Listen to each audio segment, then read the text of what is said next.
I've always treated Genshin story quests as a last-ditch effort to claim some Primogems. Firstly, the investment for Primogems is very bad. You get about 60 to 80 Primogems for 1 to 3 hours of your time, depending on how much you skip. Crazy, right? As you can see, I haven't done much of the Fontaine story quests, and the reason why any of them are done is because of my stupid self deciding to unlock them the moment they appear, and this causes issues with Archon quests, so I was forced to complete both Neuvillette and Linny's quest. And then they decided to add the option to unlock the quest without actually starting them. Classic Genshin. Classic Genshin. I did enjoy Neuvillette story quests, and I did Farina story quests because I was so curious as to what happened after the Archon quest. My issue with the story quest in this game is that they don't involve the characters, but instead it is focused on some random NPC that we will never see again. They all look the same, and the story quests are filled with the main character, Paimon. However, Arlecchino's story quest comes at a special time. The Point 6 arc, which includes a new world boss. These story quests are always worth doing because they normally involve Archons and the release of a new world boss, which you will have to normally beat up to level up your character's talents.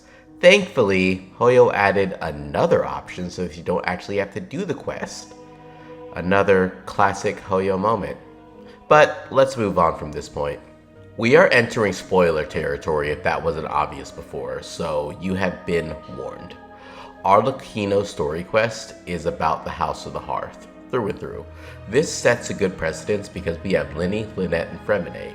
We learned a lot about the relationship between the three, and this sets up really well for the climax of the story quest. In addition, we see Clairvy, whom we all know from Arlecchino's animation. She is bound to the House of the Hearth as a ghost due to Arlecchino's curse overflowing essentially. So this story quest explores the ins and outs of the House of the Hearth and demonstrates just what kind of person Arlecchino is. There were suspicions that she was really a horrible person living behind a facade, but we get to see exactly the type of father Arlecchino strives to be.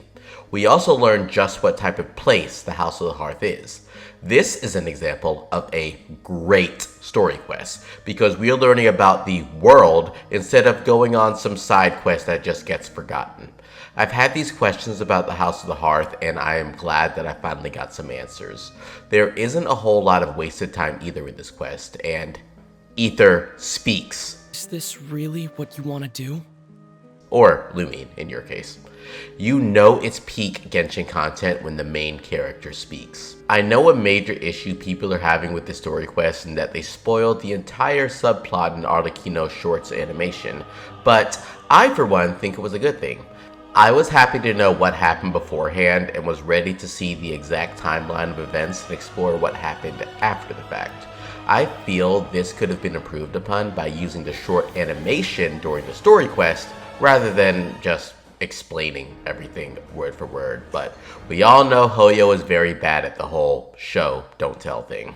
The story quest is quite concise and wraps up everything with a button. Unfortunately, we barely learn anything about Arlecchino's curse, but I hope that this is explained in a future story quest, because the hints are all there, and I believe she will have purpose later in the story. All in all, I wish the cutscenes actually showed the MC doing something. Like, Arlecchino says he is strong, but from what I see, he barely did anything. Linny actually showed off one trick, but that's about it. They really should have shown the Traveler using their powers, mixing their elements, but he just runs around with a dull blade and gets recognized as being strong. Kinda lame, because honestly, he didn't do shit. The one thing that did give me chills during the story quest, however, was this scene in Arlecchino's final line. Still, not strong enough to beat me. Traveler, know your place. I am hoping that Hoyoverse makes each and every story quest on this level. Stop wasting our time with NPCs and make the main focus about the character. Involve their past or involve current events. Sino's story quest is coming up and it may be on the level of Arlecchino's, but we'll have to wait and see. Until they can finally get the notion that we actually like to sit through hours and hours of Paimon blabber and random quests about characters that we don't care about, Genshin will always be a subpar game. They have their moments, but it's a give or take whether you get a good story quest or a bad story quest. I hope you all enjoyed this, as I normally don't make videos about the Genshin story content, but hey, I figured it's Arlecchino, so I gotta make a video about every facet of her development. Until next time, Enigma out.